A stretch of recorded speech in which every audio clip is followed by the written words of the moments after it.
സംഖ്യാപുസ്തകം 15-ാം അധ്യായം 37 മുതലുള്ള വാക്യങ്ങൾ നമ്മൾ വായിക്കുമ്പോൾ, യഹോവ പിന്നെയും മോശയോട് അരുളിച്ചെയ്തത്, നീ ഇസ്രായേൽ മക്കളോട് പറയേണ്ടതെന്തെന്നാൽ, അവർ തലമുറ തലമുറയായി വസ്ത്രത്തിൻ്റെ കോൺതലയ്ക്ക് പൊടിപ്പ് ഉണ്ടാക്കുകയും കോൺതലയ്ക്കലെ പൊടിപ്പിൽ നീലച്ചരട് കെട്ടുകയും വേണം.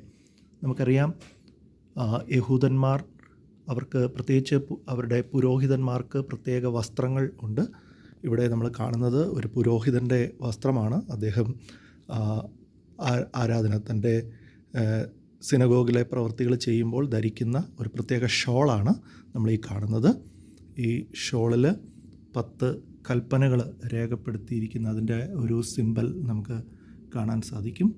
അതുപോലെ അവരുടെ ഷോളിൻ്റെ അറ്റത്ത് ദൈവവചനം എഴുതിയിരിക്കുന്നത് നമുക്ക് കാണാനായിട്ട് സാധിക്കും. ഹീബ്രു ഭാഷയിൽ ദൈവവചനം അവിടെ എഴുതിയിട്ടുണ്ട്. അതുപോലെ നമ്മളിപ്പോൾ വായിച്ച് കേട്ടതായിട്ടുള്ള നീല നൂലിനെക്കുറിച്ച്, ഇത് വളരെ വിലയേറിയ നൂലാണെന്നാണ് ഞാൻ മനസ്സിലാക്കുന്നത്. ഇത് സ്വർണം പോലെ വിലയുള്ള വസ്തുവാണ് ഈ പ്രത്യേക ചരട്. നമുക്കിവിടെ വ്യക്തമായിട്ട് കാണാം.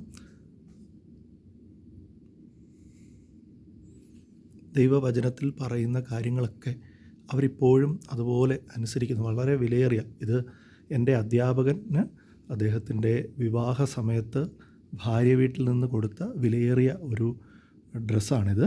അദ്ദേഹം ഒരു പുരോഹിത വർഗത്തിൽപ്പെട്ട ഒരു വ്യക്തിയാണ്.